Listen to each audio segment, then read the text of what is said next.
Dear students, Assalamu alaikum. This is me RN Farah and you are watching my YouTube channel Nursing with Farah. Dear viewers, आज की इस important video में मैं आपके साथ discuss करूंगी पोस्ट RN सेकेंड सेमेस्टर का biostat का जो सब्जेक्ट है उसका यूनिट नंबर 2 जो कि BSN 6 सेमेस्टर का भी यूनिट 2 है।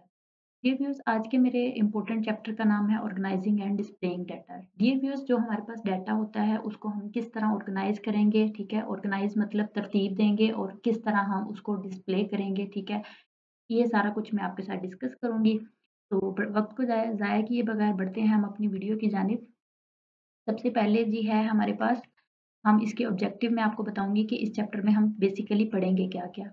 इसमें हम जो हमारे कोर्स ग्रिड है उससे उससे रिलेटेड है और उसी के मुताबिक ये हमारे जो ऑब्जेक्टिव्स हैं वो बनाए हुए हैं। तो at the end of this unit the student will be able to define the following. Student इस चीज़ को डिफाइन करने के काबिल हो जाएंगे। What is organising and purpose of organising data के ऑर्गेनाइजिंग क्या होता है और पर्पस क्या होता है। डियर व्यूअर्स, ये एक इम्पोर्टेंट क्वेश्चन है, ये इम्पोर्टेंट है, ठीक है। What is table and its parts, ये इतना ज़्यादा इम्पोर्टेंट नहीं है। टेबल क्या होता है और उसके पार्ट्स कौन से हैं ये वैसे आपको पता होना चाहिए। प्रीवियस पेपर्स में कोई भी इसमें से पेपर में इसमें से क्वेश्चन नहीं आया हुआ। What is frequency and frequency distribution and cumulative frequency, तो आपको पता होना चाहिए फ्रीक्वेंसी क्या होती है, वो कैसे निकालते हैं, फ्रीक्वेंसी डिस्ट्रीब्यूशन कैसे निकालते हैं और क्यूमुलेटिव फ्रीक्वेंसी क्या होती है। Purpose of using histogram, bar graph, frequency polygon, pie chart, tree and leaf और स्टेम और leaf, method of data presentation and box plot, ये सारे मेथड हैं जिससे हम डाटा को प्रेजेंट करते हैं। डियर व्यूअर्स, इसमें से जो है ये वैसे आपको सबका पता होना चाहिए, मैं आपको डिटेल के साथ बताऊंगी कि किसके अंदर क्या कैसे हम डाटा को डिस्प्ले करते हैं, ठीक है। इसका किस तरह का स्ट्रक्चर होता है। लेकिन अगर मैं आपको बात करूँ इसकी इम्पोर्टेंस के हवाले से, तो मैं आपको बताती जाऊँ कि जो हिस्टोग्राम है, पेपर में जितने भी प्रीवियस पेपर अगर उठा के देखे जाएँ तो ये हिस्टोग्राम है, ज़्यादातर इससे रिलेटेड उन्होंने क्वेश्चन पूछे हुए हैं।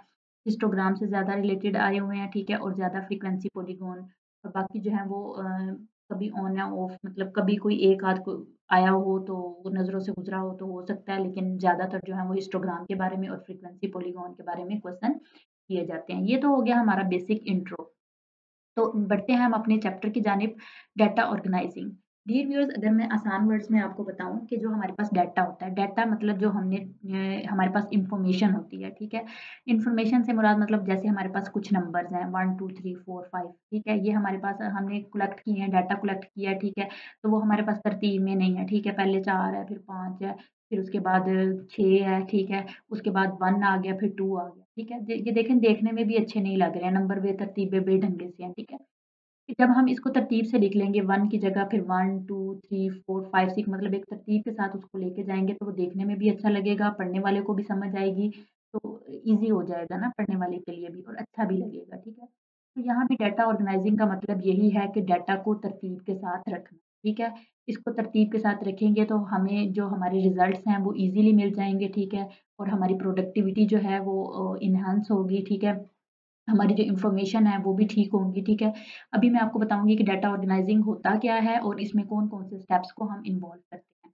डाटा ऑर्गेनाइज़िंग की डेफिनिशन इम्पोर्टेंट है, ये आपको पता होनी चाहिए। यहाँ से स्टार्ट होती है। Organising refers to the process of arranging and structuring various elements and component in a systematic and efficient manner to achieve a specific goal or purpose। एक specific goal और purpose तक पहुँचने के लिए हम अपने डाटा को एक अच्छे तरीके से जब उसको अरेंज करते हैं या उसको स्ट्रक्चर देते हैं, ठीक है, उसके उसके जो कंपोनेंट होते हैं उनको, ठीक है, एक एफिशिएंट मैनर में जब हम उस डाटा को तरतीब दे देते हैं तो उसको क्या कहते हैं, उस प्रोसेस को कहते हैं ऑर्गेनाइजिंग। तो उसके बाद ये हमारे पास आ जाते हैं कि इसमें कौन-कौन से स्टेप्स यूज़ होते हैं। डियर व्यूअर्स, जो डाटा हम ऑर्गेनाइज़ करते हैं ये एक प्रोसेस है। आपको पता है कि कोई भी एक प्रोसेस होता है उसके कुछ स्टेप्स होते हैं, जैसे नर्सिंग प्रोसेस है उसके भी स्टेप्स हैं बेसिक। तो ऑर्गेनाइजिंग एक प्रोसेस है जिसमें कुछ स्टेप्स इन्वॉल्व होते हैं। ये स्टेप्स आपको पता होने चाहिए कौन-कौन से हैं। सबसे पहले कैटेगराइज़ हैं। सबसे पहले हम कैटेगराइज़ करते हैं कि हमारे पास डाटा किस टाइप का है, किस कैटेगरी का है, उस कैटेगरी को हम अलग-अलग करते हैं, ठीक है। उसके बाद हम प्रायोरिटाइज़ करते हैं। प्रायोरिटाइज़ का मतलब है कि जो मोस्ट इम्पोर्टेंट डाटा है उसको फ्रंट पे रखते हैं, जो लीस्ट इम्पोर्टेंट है उसको हम एंड पे ले जाते हैं, ठीक है। उसके बाद कोऑर्डिनेटिंग रिसोर्सेज, पीपल और इन्फॉर्मेशन, उसके बाद जो हमारे रिसोर्सेज हैं उनसे कोऑर्डिनेट और पीपल के साथ इन्फॉर्मेशन जो है हमारी स्ट्रीमलाइन ऑपरेशन में और इन प्रोडक्टिविटी को इन्हांस करते हैं, ठीक है। एंड अचीव डिजायर आउटकम, उससे फिर हमारे हमें जो हम डिजायर आउटकम आउटकम मतलब रिजल्ट्स हैं, जो हमें रिजल्ट्स चाहिए होते हैं, ठीक है, जो हम चाहते हैं हमें रिजल्ट्स मिले, इस तरह वो रिजल्ट्स अचीव हो जाते हैं, ठीक है। Organising is a fundamental management function, ये एक इम्पोर्टेंट फंक्शन है, ठीक है। Is and is crucial both personal and professional context, ये पर्सनल और प्रोफेशनल कॉन्टेक्स्ट के लिए बहुत ज़्यादा इंपॉर्टेंट है। प्रोफेशनल में मतलब मैनेजर लेवल पे जब आप जाएंगे तो ठीक है, आपको पता होना चाहिए कि मैंने मेरी कौन सी प्रायोरिटी पहले है, मैंने किस चीज़ को पहले करना है, किस चीज़ को बाद में करना है। और पर्सनल में, पर्सनल लाइफ में भी हमें डाटा ऑर्गेनाइजिंग या कोई भी चीज़ है उसको ऑर्गेनाइज करके रखेंगे तो हमें ईजी होगा हर चीज़ को फाइंड आउट करना। तो आई होप आपको डाटा ऑर्गेनाइजिंग की समझ आ गई होगी, ठीक है। तो नेक्स्ट है हमारे पास डाटा ऑर्गेनाइजिंग। डाटा ऑर्गेनाइज करने के वेरियस फॉर्म्स हैं जी, जो कि हमारे पास गिवन बिलो हैं, जिसमें है जी फ्रीक्वेंसी टेबल है, सबसे पहले हिस्टोग्राम है, पॉलीगॉन है, बार चार्ट है, पाई चार्ट है, स्टेम एंड लीफ डिस्प्ले है एंड बॉक्स प्लॉट है। ये कुछ हमारे पास डाटा को ऑर्गेनाइज करने के तरीके हैं, ठीक है, जिनमें से उन्होंने हमें कुछ ये जो है हमें ब्रीफ करके बता दी है।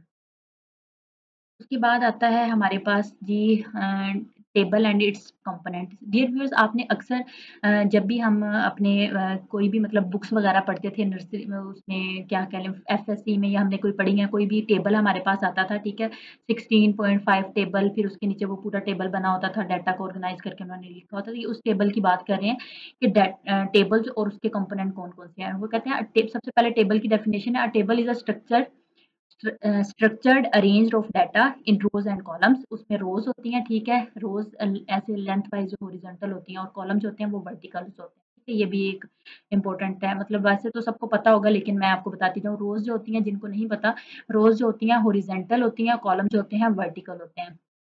typically used to display and organize information in a clear and structured manner। Table जो होते हैं वो स्ट्रक्चर डाटा को रोज और कॉलम में हमें प्रेजेंट करके देते हैं, ताकि हमारा डाटा जो है वो क्लियर और स्ट्रक्चर मैनर में नजर आए। The main component of table include के उसके मेन कंपोनेंट ये हैं serial number, easy identification. Serial number ये आपने याद रखना है किसका कौन सा फंक्शन है, पेपर में ये पूछ सकते हैं। सीरियल नंबर, सब सीरियल नंबर से मुराद वही है जब टेबल लिखा हो, ऐसे टेबल बना होता था ना फॉर एग्जाम्पल, तो उसके ऊपर लिखा होता था टेबल नंबर 16.5, 17.6, ऐसे मतलब ना, फिर टेबल को आइडेंटिफाई करना हमारे लिए ईजी हो जाता था। तो सीरियल नंबर ईजी आइडेंटिफिकेशन के लिए होता है। उसके बाद टाइटल, टाइटल जो होता है, जैसे फॉर एग्जांपल यही है, अगर इसकी बात करें, इसमें तो वैसे रोज और कॉलम लगा दें, जैसे ये ऊपर टेबल एंड इट्स कंपोनेंट, ये इसका टाइटल है, तो वो कह रहे हैं कि उसका एक टाइटल होता है जो कि ब्रीफ होना चाहिए, क्लियर होना चाहिए, कंसाइज होना चाहिए, सेल्फ एक्सप्लेनेटरी होना चाहिए, मस्ट आंसर, फोन आंसर। ये एमसीक्यूज आपने याद रखना है कि टाइटल किन 4 क्वेश्चन के आंसर करेगा, what, where, how and when. इन 4 क्वेश्चन के आंसर जो है वो हमारे टाइटल क्लियर कर रहा हो तो वो एक अच्छा टाइटल होता है, ठीक है। उसके बाद है जी हमारे पास number and title must be noted above. जो नंबर या टाइटल है वो टेबल से हमेशा ऊपर आते हैं, ठीक है। उसके बाद कैप्शन एंड स्टेप जो होता है वो मुझे लगता है कि एक स्लाइड जो है हमारी स्किप हो गई है, कि मैं देख लेती। सीरियल नंबर हो गया, नहीं नहीं नहीं, स्किप नहीं हुई। अच्छा जी, नंबर एंड टाइटल है must be noted above a tables, के उन्होंने कहा है कि जो नंबर और टाइटल है वो उस टेबल से हमेशा ऊपर आते हैं, ठीक है। कैप्शन एंड स्टब है, जो स्टब होता है डियर व्यूअर्स, एक टेबल बना होता है ना ऐसे इस तरह, ठीक है, तो जो लेफ्ट साइड पे एक कॉलम होता है उसको हम स्टब कहते हैं, बाकी का सारा टेबल जो होता है वो कैप्शन। आगे मैं आपको पिक्चर के साथ इसको एक्सप्लेन करके बताऊंगी। Every total and bottom at the bottom of the columns and row, के एंड पे जो है ना वो टोटल करके, जैसे ऊपर पूरा डाटा लिखा होता है तो सबसे लास्ट लास्ट वाली जो होती है ना पॉइंट, वहां पे पूरा टोटल करके लिखा होता है, रोज में भी और कॉलम में भी। फुट नोट जो होते हैं वो लास्ट पे होते हैं, ठीक है। Elaboration and clarification of some points, ये कुछ पॉइंट्स की क्लैरिफिकेशन देते हैं, जैसे कि age in years at the last birthday, on age on last birthday. Source of data economy survey of Pakistan 2001 के, मतलब ये डाटा का हमने सोर्स, हमने हमारे डाटा का कौन सा है तो वो भी उसमें लिख देते हैं, ठीक है। नेक्स्ट है जी हमारे पास के रोज एंड रोज, ये देखो वही बात आ गई, रोज, रोज होती हैं ये horizontal division in the table, ये हॉरिजॉन्टल होती हैं, और each row represent a separate record of data, हर रो के अंदर एक अलग डाटा होता है। In a typical column rows are number sequentially identified by unique labels, के यूनिक लेबल दिए जाते हैं इनको, ठीक है, और नंबरिंग इनकी कर दी जाती है टिपिकल जो टेबल्स होते हैं उनमें, ठीक है। ये कॉलम जो होते हैं ये वर्टिकल डिवीजन्स होती हैं in a table, each column represent a specific attribute और फील्ड ऑफ डाटा, तो हर कॉलम के अंदर एक स्पेसिफिक डाटा होता है, ठीक है। Columns are usually labelled with the header to indicate the type of information they contain, के उसके अंदर एक हेडर होता है जिसमें लिखा होता है कि इसमें किस तरह की इंफॉर्मेशन को रखा गया है। नेक्स्ट है हमारे पास header row. header row is the first row header row is the first row of the table. जो हेडर रो होती है ये फर्स्ट रो होती है टेबल की एंड कंटेन लेबल्स और नेम्स ऑफ ईच कॉलम के हर एक के नेम और लेबल जो होते हैं वो हेडर रो में होते हैं। It provide context of the data in table and help user to understand the meaning of each column. इससे पता चलता है कि डाटा जो हर कॉलम है उसकी फर्स्ट लाइन में वो लिख देते हैं, हेडिंग लिख देते हैं, तो पता चल जाता है कि इस नीचे वाले कॉलम में क्या। फॉर एग्जाम्पल अगर फर्स्ट वाले जो कॉलम है उस पर एज लिखा हुआ है तो जाहिर है हमें पता होगा कि नीचे सबकी एज ही लिखी हुई होगी। ठीक है। Data cell. Data cells are individual intersections of rows and columns where the actual information data is placed। तो वो कहते हैं कि जब जहाँ पे एक्चुअल इंफॉर्मेशन प्लेस की जाती है उसको वो कहते हैं डियर व्यूअर्स। ऐसे फॉर एग्जांपल ऐसे इस तरह इस रोज होती हैं। ठीक है। ये हमारे पास ये वर्टिकल कॉलम है तो ये हमारे पास क्या है कॉलम। ठीक है। ये हमारे पास हॉरिजॉन्टल है, ये हमारे पास हो गई रोज। ठीक है। अब वो बात कर रहे हैं कि डाटा सेल क्या होता है। Data cells are individual intersection of rows and column. कि जब ये रोज और ये कॉलम जहाँ पे ये मिलते हैं। ठीक है। तो वो एक क्या करते हैं column where the actual information. यहाँ पे हम जाहिर है जब रोज और कॉलम्स मिलेंगे। ठीक है। तो ये हमारे पास बॉक्स बन जाएंगे ना, तो अब हम अपनी एक्चुअल इन्फॉर्मेशन इसी के अंदर लिखते हैं ना, इन बॉक्सेस के अंदर। तो वो कहते हैं कि ये डाटा सेल जितने ये हर जो है ये जितने भी इंटरसेक्शन हुए हैं ना, जितने भी ये बॉक्स बनेंगे। ठीक है। इनका कहने का मकसद ये है कि ये जो बॉक्स बने हुए हैं इनको ये डाटा सेल कह रहे हैं कि जहाँ पे रोज और कॉलम इंटरसेक्ट करती हैं, मतलब एक दूसरे को क्रॉस करती हैं, तो उसको हम क्या कहते हैं, उसको हम डाटा सेल कहते हैं। ठीक है। तो ये फॉर एग्जाम्पल ये एक हमारे पास डाटा सेल हो गया, एक हमारे पास ये डाटा सेल। ठीक है। दो डाटा सेल हो गए। उसके बाद each cell contain a specific data point. के हर सेल के अंदर, हर मतलब बॉक्स के अंदर एक अलग इंफॉर्मेशन, एक स्पेसिफिक इंफॉर्मेशन होती है और value related to the corresponding rows और कॉलम। रोज और कॉलम जो हमारी होती हैं उनसे रिलेटेड इनके पास, इसके अंदर हम जो भी हमारे पास स्पेसिफिक इंफॉर्मेशन होती है वो हम इसके अंदर लिख देते हैं। तो डियर व्यूअर्स, नेक्स्ट है हमारे पास बॉर्डर एंड ग्रिड लाइन। कि बॉर्डर क्या होता है और ग्रिड लाइन क्या होती है। Border and grid lines are the visually separated rows and column. जो बॉर्डर या ग्रिड लाइन होती है। ठीक है। वो क्या करती हैं कि ये विजुअली सेपरेटेड जो उनको सेपरेट करती हैं ना, उन रोज को, उन चीजों को, उन बॉर्डर्स को या उन लाइंस को ये कहते हैं ये बॉर्डर लाइन होती हैं। Making it easier to distinguish and read the data within the table. तो टेबल को डिस्टिंग्विश करने में वो हेल्प करती हैं। डियर व्यूअर्स, आगे मैं आपको दिखाती हूँ कि ग्रिड लाइन क्या होती हैं। वो इन लाइंस की बात करें जो डाटा और रोज को अलग करती हैं, जो हमें विजुअली नजर आती हैं। मैं आगे आपको इसके जो नेक्स्ट पिक्चर आएगी एक, उसकी मैं आपको ये सारा एक्सप्लेन करके बताऊंगी कि ये किसकी बात है। ठीक है। नेक्स्ट है हमारे पास, सॉरी, नेक्स्ट है जी बॉर्डर एंड ग्रिड लाइन हो गया हमारे पास। उसके बाद आता है हमारे पास, ये देखें, ये हमारे पास एक एग्जांपल है जो मैंने अभी आपके साथ डाटा सारा शेयर किया। सबसे पहले सीरियल नंबर है। सीरियल नंबर में हम लिखेंगे टेबल कौन सा, टेबल 1 है, टेबल 2 है, टेबल 3 है। ठीक है। यही बात हुई थी वहाँ पे कि सीरियल नंबर जो है वो आइडेंटिफाई करने के लिए। उसके बाद ये आता है title. Patient admitted in a teaching hospital during year 1999, 2000 and 2001 की ये इसका टाइटल है जो हमें बताएगा हु वेयर व्हेन। जो मैंने आपको चार वो बातें बताई थी कि किन पे बात हुई, कब बात हुई, कैसे बात हुई और कहाँ बात हुई। ठीक है। ये देखो टीचिंग हॉस्पिटल में बात हुई, पेशेंट जो थे एडमिट उन पे बात हुई और इस सन में बात हुई। ठीक है। ये सारी बातों की उसने हमें आंसर दे दिए। उसके बाद हमने पढ़ा जी हमारे टेबल के जो कंपोनेंट है उसमें जी हमारे पास एक स्टब होता है और एक कैप्शन होता है। स्टब मैंने आपको बताया कि जो लेफ्ट साइड का एक कॉलम होता है, ये जो एक कॉलम है हमारे पास, ये जिसमें मेडिकल वार्ड, ये एक हमारे पास एक क्या है, ये हमारे पास जो फर्स्ट है ये वाला ये है स्टब, और बाकी के ये जो सारा है वो क्या है हमारे पास कैप्शन। ठीक है। रिमेनिंग जो बच जाता है। फुट नोट हमने पढ़े। फुट नोट जो होते हैं वो लास्ट पे लिखे जाते हैं। ठीक है। और लास्ट पे हमने एक ये भी पढ़ा कि टेबल जो होता है उसके हम लास्ट पे टोटल करते हैं। ठीक है। How to make a table. अब हमारे पास क्वेश्चन आता है कि हमने चलो पढ़ लिया, हमने पढ़ लिया कि इसके पार्ट्स कौन से हैं, इसको हम डाटा को किस किस तरह ऑर्गेनाइज करते हैं। अब हमें पता होना चाहिए कि टेबल किस तरह बनाते हैं। डियर व्यूअर्स, हमारे केएमयू के एग्जाम्स में कोई कभी भी पेपर में ये क्वेश्चन नहीं आता कि आप हमें इस चीज़ का टेबल बना के दें। ठीक है। आपने सिर्फ और सिर्फ अपने कॉन्सेप्ट्स को क्लियर करना है और इस पे इतना ज़्यादा फोकस बेशक से आप ना करें, लेकिन इसको एक दफ़ा रीड आउट कर लें। ठीक है।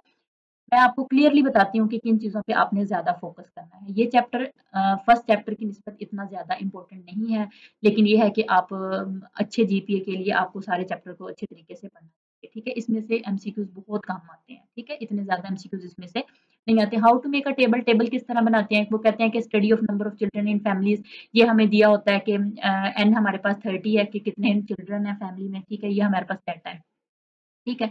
ये डाटा हमें देखें कैसे 3 2 5 कितना बिखरा हुआ सा और अजीब सा डाटा दिया हुआ है, ठीक है। फ्रीक्वेंसी टेबल जो है वो डिस्क्रीट डाटा है, हमें पता है, देखने से पता चल रहा है हमें। मैंने आपको फर्स्ट चैप्टर में बताया था कि डिस्क्रीट डाटा किस तरह का होता है। डिस्क्रीट डाटा मैं आपको दोबारा बता देती हूँ, जो डिस्क्रीट डाटा होता है उसमें फिक्स डिजिट होते हैं, ठीक है। उसमें ये जो ये देखिए पॉइंट्स नहीं होते, कंटिन्यूस डाटा में पॉइंट्स होते हैं और डाटा कंटिन्यू होता है, ठीक है।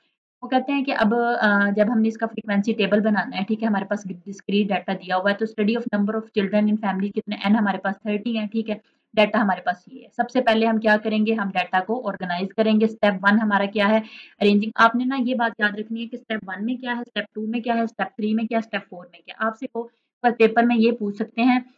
वैसे प्रीवियस किसी भी पेपर में ये उन्होंने क्वेश्चन नहीं किया हुआ, लेकिन नेक्स्ट हो सकता है नेक्स्ट न्यू पेपर्स में ये क्वेश्चन पूछा जा सके, तो ये इंपॉर्टेंट है कि स्टेप 1 में हम डाटा ऑर्गेनाइज करते हैं, हम स्टेप 2 में डाटा ऑर्गेनाइज करते हैं, स्टेप 3 में करते हैं, तो हम किसमें क्या क्या करते हैं, ठीक है, ये आपको पता होना चाहिए।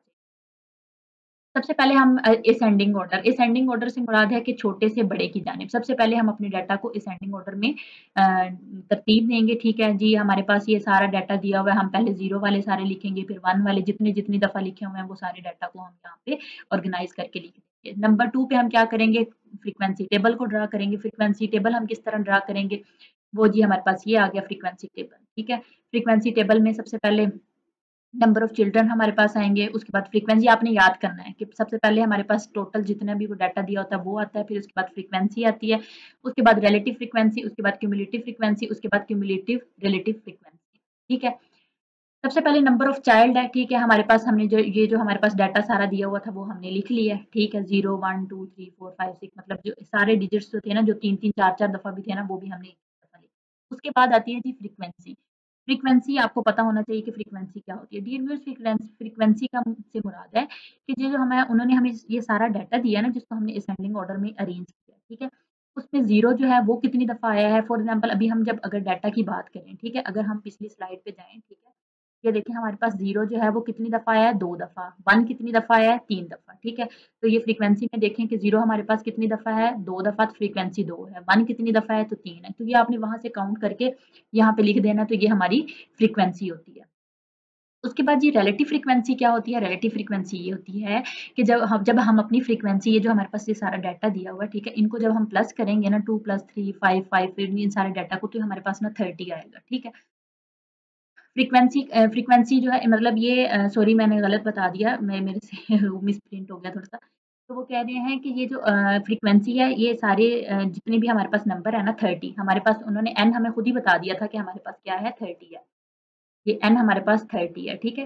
रिलेटिव फ्रीक्वेंसी में हम क्या करेंगे, रिलेटिव फ्रीक्वेंसी में हमारे पास जो फ्रीक्वेंसी दी हुई होगी ना, ठीक है, उसको हम 30 पे डिवाइड कर देंगे, ठीक है, टोटल पे डिवाइड करेंगे। 2 2 divided by 30, 3 divided by 30, 5 divided by 30, इन सारे डाटा को ऐसे ही हम तरतीब के साथ लेके चलेंगे, ठीक है। उसके बाद आ जाती है क्युमुलेटिव फ्रीक्वेंसी। डियर व्यूअर्स, इसको समझना आपके लिए बहुत ज़्यादा ज़रूरी है। कैसे ज़रूरी है कि ये थोड़ा-सा ट्रिकी सा काम है। आपने गौर से सुनना है इस चीज़ को। सबसे पहले क्युमुलेटिव फ्रीक्वेंसी में लिखने का सबसे आसान तरीका मैं आपको बताऊँगी कि वो कैसे निकालते हैं। क्युमुलेटिव फ्रीक्वेंसी निकालने के लिए सबसे पहले क्या है, 2 फर्स्ट वाले को ऐसे ही लिख देते हैं, ठीक है। जो नेक्स्ट होता है ना 2 + 3 5 होते हैं, तो यहाँ पे आ जाएगा 5, ठीक है। फिर 5 + 5 कितना हो गया, 10, फिर 10 + 5 कितने हो गए, 15, फिर 15 + 6 मतलब इस तरह आगे आगे प्लस, फर्स्ट को ऐसे ही लिख देना है, ठीक है। उसके बाद 2 है ना हमारे पास फर्स्ट वाला, 2 प्लस अगले को इसके अंदर प्लस कर देना, 3 5 हो गए, फिर 5 + 5 10 हो गए, 10 + 5 ऐसे आगे आगे प्लस करते जाना है और लिखते जाना है, ठीक है। ये कॉन्सेप्ट आपका क्लियर हो गया क्युमुलेटिव फ्रीक्वेंसी का। उसके बाद आता है क्युमुलेटिव रिलेटिव फ्रीक्वेंसी, ठीक है, जो हमारे पास क्युमुलेटिव रिलेटिव फ्रीक्वेंसी है, ठीक है। बाकी इसमें सारी चीज़ें वैसी की वैसी हैं, ठीक है। हमने अपनी जो हमारी टोटल एन थे उसको हमने वैसे ही रखना है, ठीक है। उसके बाद हमने रिलेटिव फ्रीक्वेंसी की जगह हमने क्युमुलेटिव फ्रीक्वेंसी को ऐड कर देना है। यहाँ पे ये 2/30 है, ठीक है। यहाँ पे हमने 2/30 लिखा था, लेकिन ये इस चीज़ को फ्रीक्वेंसी को यूज़ किया था, यहाँ पे हमने रिलेटिव फ्रीक्वेंसी को यूज़ करना है। किस तरह यूज़ करना है कि 2/30 5/30, 10/30, 15/30 इस चीज़ को बिल्कुल छोड़ देना, इनको नहीं यूज़ करना। फिर हमने जो हमारे पास क्युमुलेटिव फ्रीक्वेंसी निकली होगी ना, उसको हमने यूज़ करना है। इन सबको फिर हमने प्लस कर लेना, तो ये हमारा टेबल वैसे इतनी लंबी कैलकुलेशन नहीं आती, आपको सिर्फ पता होना चाहिए कि फ्रीक्वेंसी क्या होती है, क्यूमुलेटिव फ्रीक्वेंसी किस तरह निकालते हैं, और ये जो मैंने आपको ईज़ी वे में बता दिया ये किस-किस तरह निकालते हैं, वैसे पेपर में इतना इसमें से नहीं आता, ठीक है?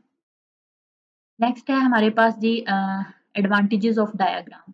डियर व्यूअर्स, इसमें से एक एमसीक्यूज प्रीवियस पेपर में आया हुआ था इसी स्लाइड में से कि डायग्राम जो है, मतलब फॉर एग्जांपल ये जो हम किसी भी चीज़ में डायग्राम लगा देते हैं, या जो टेबल है हमारे पास, इनका क्या बेनिफिट है, इनकी क्या एडवांटेजेस हैं, ठीक है। डायग्राम्स होती हैं ये एक अट्रैक्टिव, मैंने आपको स्टार्ट में ही बताया कि एक तो अच्छी लगती हैं, ठीक है, डाटा ऑर्गेनाइज किया हुआ हो, किसी अच्छी तरीके से डिस्प्ले किया हो और अच्छे लगते हैं, पढ़ने में हमें आसानी होती है, अच्छा इंप्रेशन पड़ता है हमारा, ठीक है।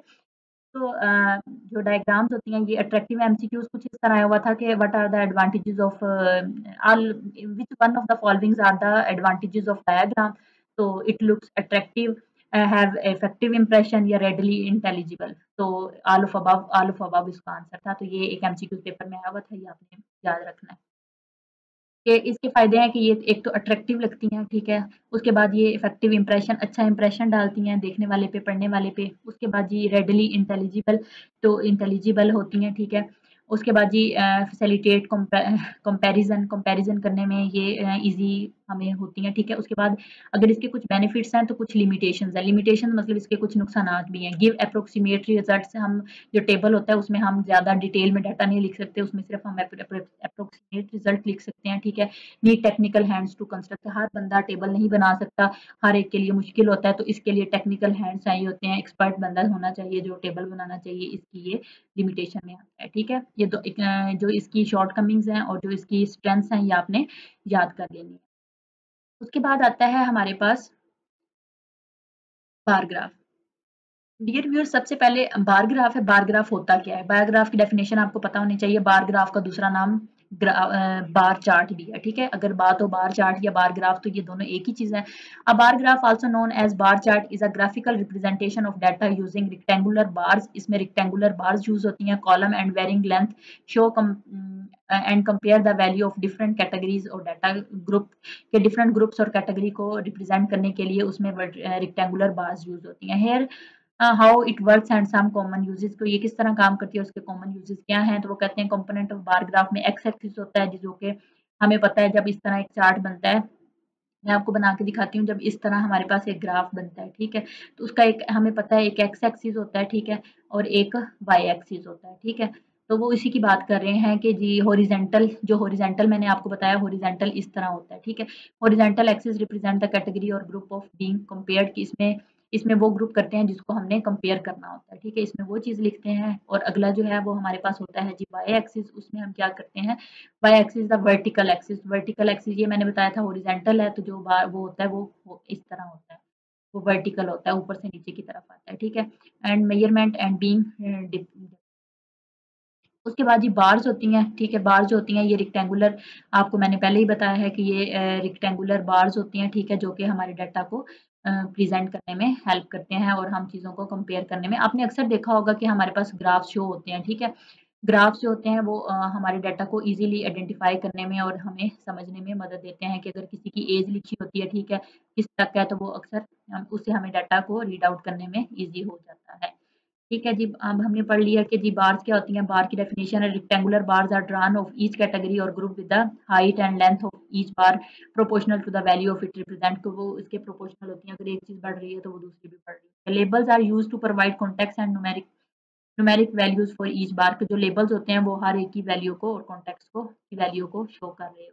यूजेस ऑफ बार चार्ट, ये बार चार्ट है, ये देखें ये रेक्टेंगुलर बार्स हैं, ठीक है। ये इसका एक्स एक्सिस है, ये इसका वाई एक्सिस है, ठीक है। ये इसको ऑब्सिसा भी कहते हैं और इसको ऑर्डिनेट भी कहते हैं, ठीक है, कोऑर्डिनेटर जी। ये देख लें। उसके बाद जी यूजेस कंपैरिजन करने के लिए, फॉर एग्जांपल हमने जो यहाँ पे डाटा दिया हुआ है और जो इधर हमारे वाई एक्सिस आएंगे, इन दोनों का आपस में कंपैरिजन करने के लिए, ट्रेंड्स एंड चेंजेस, जो जो चेंजेस आ रहे होते हैं उसके लिए, रैंकिंग के लिए, डिस्ट्रीब्यूशन के लिए, सर्वे रिजल्ट्स के लिए बार चार्ट को हम यूज करते हैं। ये भी आप याद रख लीजिएगा कि कौन सी चीज़ को हम किस चीज़ के लिए यूज। नेक्स्ट है जी हमारे पास फ्रीक्वेंसी पॉलीगॉन। डियर व्यूअर, सबसे पहले तो इसका नाम ही, जैसे इसका नेम ही हमारे पास हमें रिप्रेजेंट कर रहा है कि पॉलीगॉन। डियर व्यूअर्स, पॉली का मतलब होता है बहुत सारे, गॉन का मतलब है कोने, ठीक है। तो वो कहते हैं कि फ्रीक्वेंसी को रिप्रेजेंट करने के लिए फ्रीक्वेंसीज के साथ लगाया है कि हम किसी भी फ्रीक्वेंसी को रिप्रेजेंट करने के लिए, ठीक है, तो पॉलीगॉन, फ्रीक्वेंसी पॉलीगॉन यूज करते हैं। उसके पॉलीगॉन मतलब बहुत से कोने होते हैं। Frequency polygon is a graphical representation of data set that display the distribution of values bye connecting data points with straight line segment. मतलब पहले उसमें पॉइंट्स होते हैं, फिर उन पॉइंट्स को हम आपस में मिला देते हैं। आगे मैं आपको इसकी पिक्चर दिखाती हूँ। It is often used in statistics में यूज होता है data analysis to visualise the frequency and occurrence of data point within a specific range and category. Specific range और कैटेगरी उनको रिप्रेजेंट करने के लिए यूज होता है। ये आपने याद रखना है, स्टैटिक्स में फ्रीक्वेंसी पॉलीगॉन, ठीक है। आगे है जी हमारे पास फ्रीक्वेंसी पॉलीगॉन की एग्जांपल है। फ्रीक्वेंसी पॉलीगॉन में ये देखें, पहले हमारे पास कुछ पॉइंट्स होते हैं, ठीक है। उस इसकी डेफिनेशन आ सकती है कि फ्रीक्वेंसी पॉलीगॉन की जो फर्स्ट पे मैंने बताई है कि पॉइंट्स को जब हम आपस में मिला देते हैं तो उसको फ्रीक्वेंसी पॉलीगॉन कहते हैं। तो ये देखें फ्रीक्वेंसी पॉलीगॉन, इसमें ये 1 2 3 4 मतलब ये सारे हमारे पास ये डॉट्स थे, ठीक है। इनको फिर हमने मिला दिया, ये देखें कितने कोने बन गए हैं इसके, इसलिए इसको फ्रीक्वेंसी पॉलीगॉन कहते हैं, ठीक है। फ्रीक्वेंसी पॉलीगॉन की आपको समझ आ गई। उसके बाद जी फ्रीक्वेंसी टेबल, हमने पहले पढ़ा डिस्क्रीट डेटा का हमने किस तरह का टेबल बनाना है। अब हमारे पास है कंटिन्यूस डाटा। कंटिन्यूस डाटा मतलब जो पॉइंट्स में डाटा होता है, ये 48.3 30 32 51 मतलब ये मिक्स डाटा दिया हुआ है, इसमें पॉइंट्स में है तो ये कंटिन्यूस है। हमें एन है, उन्होंने हमें फिर 30 दिया हुआ है। सबसे पहला स्टेप हमारा क्या है कि डाटा को असेंडिंग ऑर्डर में अरेंज करना है। मैंने आपको बता दिया है कि असेंडिंग ऑर्डर में हम किस तरह अरेंज करते हैं। असेंडिंग ऑर्डर में हम छोटे से बड़े की जानिब अपने डाटा को सेट कर लिए, तरतीब दे ली है। उसके बाद जी हमने इसमें मेन स्टेप जो हमारा है कि रेंज कैसे फाइंड करते हैं। डियर व्यूअर्स, पेपर में क्वेश्चन आता होता है कि रेंज को फाइंड आउट करने का फार्मूला क्या है, याद रखना है आपको। नेक्स्ट भी स्लाइड्स में काम आएगा। नेक्स्ट भी हमारी जो हमारे नेक्स्ट चैप्टर्स हैं उसमें आपके काम आएगा। रेंज का फार्मूला आपने रट लेना है कि रेंज होता है एक्स मैक्सिमम, मतलब जो मैक्सिमम वैल्यू होती है उसमें से मिनिमम वैल्यू को हम माइनस कर देते हैं। मतलब जो हमारा डाटा है, अगर उसमें ये फॉर एग्जांपल ये हमारा डाटा है, इसमें सबसे बड़ी हमारे पास जो वैल्यू है वो 71 है और सबसे जो छोटी है वो 32 है। 71 में से 32 को माइनस किया तो हमारे पास 39 आ जाएगा, ठीक है। ये हमारे पास फ्रीक्वेंसी रेंज को फाइंड करने का फार्मूला है, ये आपने याद रखना है फिंगर टिप पे, ठीक है। उसके बाद है जी क्लास इंटरवल। ये एमसीक्यूज भी आपने याद रखना है कि क्लास इंटरवल जो होते हैं वो इक्वल होते हैं और नॉन ओवरलैपिंग सेट होते हैं। मतलब जो क्लास इसमें ना कंटिन्यूस डाटा का जब हम फ्रीक्वेंसी टेबल बनाते हैं तो इसमें हम क्लास इंटरवल बनाते हैं। क्लास इंटरवल मैं आपको बताती हूँ कि वो किस तरह के होते हैं। ये इक्वल होने चाहिए, मतलब हर क्लास में इक्वल स्टूडेंट्स या कोई भी बच्चे या डाटा वो होना चाहिए, और नॉन ओवरलैपिंग मतलब जो प्रीवियस ग्रुप में डाटा ऐड हुआ है वो अगले में डाटा ऐड नहीं होना चाहिए। Number of intervals is taken about 5 to 15। ये एमसीक्यूज आपने याद रखना है कि जो इंटरवल होता है वो 5 से 15 के दरमियान होना चाहिए, इससे ज्यादा नहीं होना चाहिए, ठीक है। ये फैक्ट है, ये आपने एमसीक्यूज ये ऐसे ही है, मतलब इसको आपने अच्छे से याद करना है। Width of intervals can be taken according to the medical और स्टैटिस्टिकल इंपॉर्टेंस ऑफ वेरिएबल। लेकिन उसकी विथ को हम चेंज कर सकते हैं, लेकिन जो उसका इंटरवल नंबर ऑफ इंटरवल है वो 5 से 15 के दरमियान रहना चाहिए। क्लास इंटरवल इक्वल और नॉन ओवरलैपिंग होनी चाहिए। ये इंपॉर्टेंट स्लाइड है, आपने याद रखना है। We can calculate the number of class interval. अब वो कहते हैं कि क्लास इंटरवल को हम किस तरह निकाल सकते हैं। नंबर ऑफ इंटरवल्स हम इज इक्वल टू रेंज जो हमने निकाली है, मैक्सिमम को मिनिमम से माइनस किया तो 39 है, और विथ ऑफ क्लास जो है वो हमारे पास हमने कहा है कि जहाँ हम 5 to 15 तक लेंगे ना, तो वो हमारी जो है डाटा सेट में 8 है, ठीक है। तो 39 को सॉरी 5 है, हमने इसका इंटरवल लिया, ठीक है। तो 39/5 तो 8 हमारे पास नंबर ऑफ इंटरवल्स आ गए, ठीक है। We can take the number of interval 8 in example. इसमें हमारे पास 8 इसका इंटरवल है। ये फ्रीक्वेंसी टेबल है हमारे पास, ठीक है, जिसमें जी हमारे पास बात की हुई है फ्रीक्वेंसी टेबल है। इसमें क्लास लिमिट और वो ये देखें, इसमें वो ये इंटरवल्स हैं, ये 32 से 70 तक जो है ना ये इंटरवल है। फ्रीक्वेंसी इसकी कितनी है हमने फिर से जाना है, अपने डाटा को काउंट कर लेना है, ठीक है। यहाँ यहाँ जाके कि हमारे पास 32 से 37 के दरमियान में हमारे पास कितने डिजिट आते हैं, ठीक है। फिर उसको हमने उसी के मुताबिक लिख लेना है, ठीक है। उसके बाद जी आ जाता है हमारे पास फ्रीक्वेंसी टेबल। मैंने आपको बता दिया, फ्रीक्वेंसी हमने निकाल ली। तो 32 से 37 तक था, तो इसके अंदर हमारे पास कितने डिजिट आते हैं ये हमने काउंट करके लिख लिया कि जी 32 से 37 तक हमारे पास 3 आ गए। 37 से 42 तक हमारे पास 2 आ गए। जैसे प्रीवियस में हमने फ्रीक्वेंसी निकाली उस तरह रिलेटिव फ्रीक्वेंसी में उसी तरह कि इन जो हमारे पास टोटल n है उस पे हमने फ्रीक्वेंसी को डिवाइड कर दिया, 3 डिवाइडेड बाय 30, तो ये हमारे पास 0.1 आ गया, ये आ गया, ठीक है।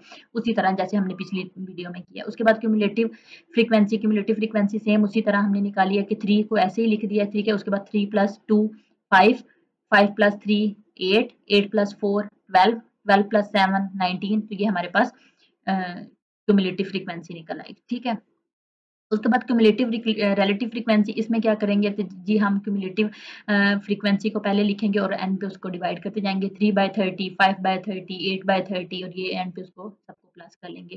सेम है तरीका, लेकिन इसमें ये है कि जो कंटिन्यूस डाटा होता है उसमें हम क्लास लिमिट्स बनाते हैं जो कंटिन्यूस डाटा होता है। ठीक है, और वो मैंने आपको बताया रेंज कैसे निकालते हैं और वो किस तरह डाटा सेट होना चाहिए, वो एमसीक्यूज के लिए आपने याद कर लेना है। ठीक है, उसके बाद ये आता है हिस्टोग्राम। हिस्टोग्राम मोस्ट इंपॉर्टेंट है, इसमें से बहुत ज्यादा प्रीवियस पेपर में एमसीक्यूज आए हुए हैं, रिपीट हुए हैं। ठीक है, histogram is a graphical representation of distribution of data. ये ग्राफिकल रिप्रेजेंटेशन ऑफ, ये अक्सर पेपर में यही स्टेटमेंट सेम आती है कि what is the dash is the graphical representation of distribution of data, तो वो हिस्टोग्राम। ठीक है, it display the frequency or count of data points within a specified interval or bin along with continuous range। continuous range में और ये table data को count करने के लिए और डिस्प्ले करने के लिए यूज होती है। Histogram are commonly used to visualise the distribution of numerical data. Numerical data के लिए यूज हो सकता है, तो understand its shape and central tendency, उसकी वेरिएबिलिटी, सेंट्रल टेंडेंसी और उस चीज को अंडरस्टैंड करने के लिए हिस्टोग्राम यूज होते हैं। ठीक है, उसके बाद हमारे पास आता है जी histograms are used for various purpose के लिए यूज हो सकते हैं। For example identifying central tendency के लिए मीन मोड मीडियन में आपको बताऊंगी, बहुत इंपॉर्टेंट कॉन्सेप्ट्स हैं ये मीन मोड मीडियन के। ये नेक्स्ट हमारे पास चैप्टर आएगा, उसमें मैं आपको डिटेल के साथ बताऊंगी कि मीन मोड मीडियन कैसे निकालते हैं। पेपर में क्वेश्चन आता होता है। ठीक है, और 2-3 मोड के वो आधे पूछ लेते हैं, एक मीडियन और एक मीन, तो पेपर में मस्ट होता है। ठीक है, ये मैं आपको बताऊंगी कैसे निकालते हैं, नेक्स्ट चैप्टर हमारा इसी पे है। Detecting the presence of outlier, outlier की प्रेजेंस के बारे में बताएंगे एंड अनयूजुअल आउटलियर भी बताऊंगी कि क्या होता है। Unusual data points and assessing the data distribution such as whether it is systematic और सिक्विड, के ये सिस्टमैटिक है और ये है। ठीक है, ये सारे हमारे थर्ड चैप्टर के कॉन्सेप्ट्स हैं, ये जो वर्ड्स यूज कर रहे हैं। Comparing different data set in different difference in distribution, distribution में ये यूज होते हैं कंपेयर करने के लिए। ठीक है, ये हमारे पास आ गया जी हिस्टोग्राम। हिस्टोग्राम हमारे पास इस तरह का होता है, इसमें हम ये हमारे पास बार्स होते हैं, फिर उसको हम ऊपर से इस तरह मिला देते हैं। ठीक है, तो ये डियर व्यूअर्स, ये जो है ये एक बहुत इंपॉर्टेंट थर्ड चैप्टर है। ठीक है, उसमें मैं आपको बताऊंगी कि ये सारा डाटा सेट किस तरह बनता है, आउटलियर क्या होता है, मीन क्या होता है, मीडियन क्या होता है, ये सारे कॉन्सेप्ट्स आपके नेक्स्ट चैप्टर में इंशाल्लाह क्लियर कराने की कोशिश करूंगी। उसके बाद आ जाता है जी pie chart. Pie chart dear viewers, अगर तो आप ज़ाहिर है नर्सिंग स्टूडेंट्स हैं, आपने अक्सर देखा होगा कि ईडीटी निकालने के लिए डॉक्टर्स एक चार्ट सा यूज़ करते हैं। ठीक है, घुमा के उसको ले जाते हैं, उसकी ईडीटी पे हम पहले लिखते हैं। ठीक है, फिर उससे हमें उसकी डिलीवरी डेट का पता चल जाता है, मतलब उसको घुमा के ले जाते हैं। ठीक है, तो वो इसी तरह का एक चार्ट होता है। ठीक है, मैं आपको नेक्स्ट पिक्चर में भी दिखाऊंगी। Pie chart is a circular graph used to represent data. ये सर्कुलर मूवमेंट में होता है, उसको हम घुमा घुमा के उस डाटा के ऊपर ले जाते हैं, तो हमें एग्जैक्ट उसकी इन्फॉर्मेशन मिल जाती है। तो ये इसी की बात कर रहे हैं कि pie chart is a circular graph. ये एक सर्कुलर ग्राफ होता है use to represent where the whole circle represent 100% of quantity. इसमें जो सर्कल होता है ये 100% क्वांटिटी को शो करता है। The circle is divided into slices. Circle को हम डिवाइड कर देते हैं स्लाइसेस में या सेक्टर में, to state the proportional part और परसेंटेज ऑफ डिफरेंट कैटेगरी, और मतलब डिफरेंट कैटेगरी को रिप्रेजेंट करने के लिए हम उसको डिवाइड कर देते हैं। Each slice of pie represent a specific category. हर जो डाटा सेट होता था, मतलब जब हम दायरे को डिवाइड करेंगे 4 हिस्सों में, तो जिसमें मतलब एक में एक हिस्सा, एक में एक चीज डाटा लिख देंगे, दूसरे में दूसरे का, तीसरे में तीसरे का, वो हर एक में अलग अलग डाटा हम लिख देंगे। इस slide and the size of each slice is proportional to the quantity it represent. तो उसकी जो क्वांटिटी के एक शो करता है। ये जी हमारे पास पाई चार्ट है, ये सर्कुलर होता है। ये देखिए उन्होंने कहा है कि हम इसके स्लाइसेस में डिवाइड कर देते हैं, एक में एक डाटा, दूसरे में दूसरा, तीसरे में तीसरा, चौथे में चौथा, तो ये इस तरह बात। ठीक है, ताकि इजीली आइडेंटिफाई हो सके। ये हमारे पास हो गया पाई चार्ट।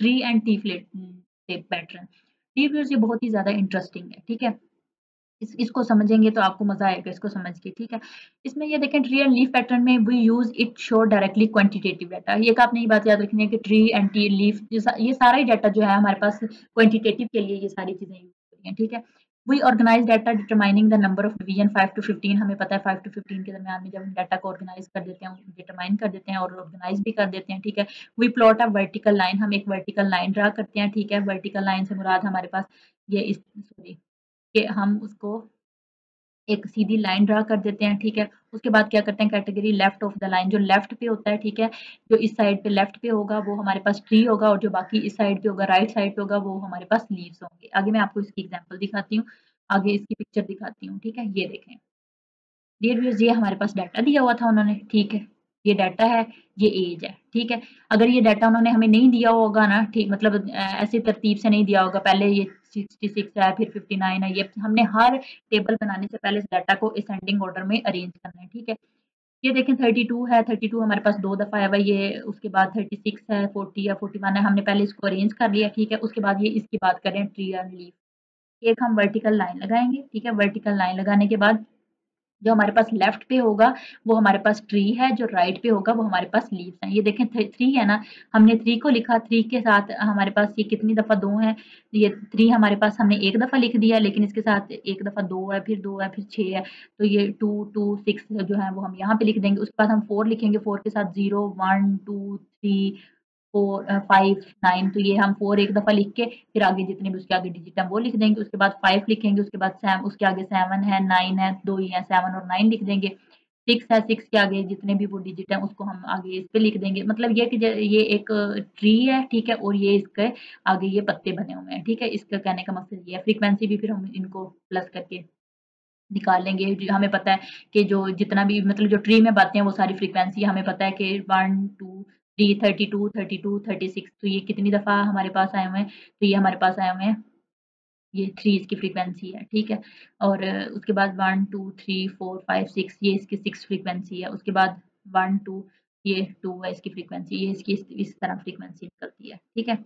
उसके बाद ये आता है बॉक्स प्लॉट। वही बॉक्स है vertical line that represent the range of distribution, ये रेंज डिस्ट्रीब्यूशन की शो करता है बॉक्स प्लॉट। ये वर्टिकल लाइन ड्रा करते हैं हम। We plot a horizontal line to represent the third quarter. ये एमसीक्यूज आपने याद रखना है कि हॉरिजॉन्टल लाइन किस चीज़ को रिप्रेजेंट करती है, थर्ड क्वार्टाइल, ठीक है। And another represent the first quartile and join them, फिर जो दूसरी होती है उसको वो फर्स्ट क्वार्टाइल को शो करती है, और फिर दोनों लाइनों को हम मिला देते हैं। The box middle of the distribution is shows the horizontal line in the centre of the box, वो सेंटर ऑफ बॉक्स में शो करते हैं। उसके बाद ये हमारे पास ये उन्होंने इसकी हमारे पास पिक्चर्स है, ये हमारे पास बॉक्स प्लॉट है। डियर व्यूअर्स, ये हमारे पास कुछ कोड्स हैं, ठीक है, कि कुछ इंपॉर्टेंट एमसीक्यूज। एज जो है ये हमारे पास कंटिन्यूस डाटा है, सेक्स मेल या फीमेल जो है ये नॉमिनल डाटा है, स्टेटस लो मीडियम हाई, ये आपने एमसीक्यूज के लिए याद रखना है कि ऑर्डिनल डाटा है। Level of education illiterate primary secondary, ये हमारे पास ऑर्डिनल डाटा है। स्ट्रांगली एग्री एग्री नेचुरल, ये सारी चीज़ें ये भी ऑर्डिनल डाटा है। रीड न्यूज़ येस और नो, ये एक नॉमिनल डाटा है, ठीक है।